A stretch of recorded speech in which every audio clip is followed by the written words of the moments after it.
Well, anything that has to do with health cannot be described as sudden. When it comes, it comes.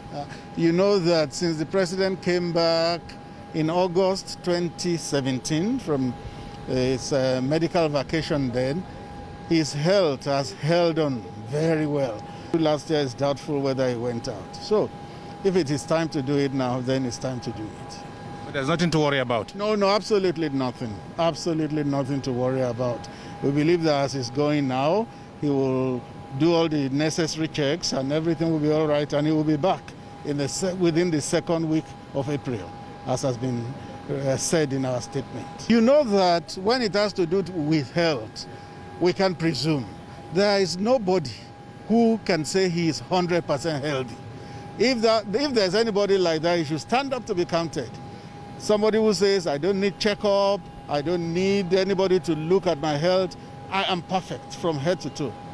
That person should then stand up to be counted. So if our president at 78 is going for medical checks, I think there's nothing out of the ordinary in that. Thank you. The president is looking at the window of opportunity that has opened with the Easter holiday. It's a much relaxed period for everyone. Good Friday, Easter Monday, national holiday. So then, using that period to do his regular medical checkup. This is something he has done for so many years, even before he came to office. Every year he had appointment with his doctors and he went there to do it.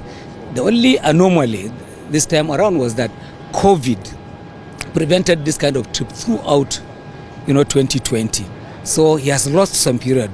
The last time he was there, more than 1.5 years back. But so he's using that opportunity to do what is regular in his own life. There is nothing like urgency or medical emergency or any new ailment of any sort. He's just fine and he's doing well.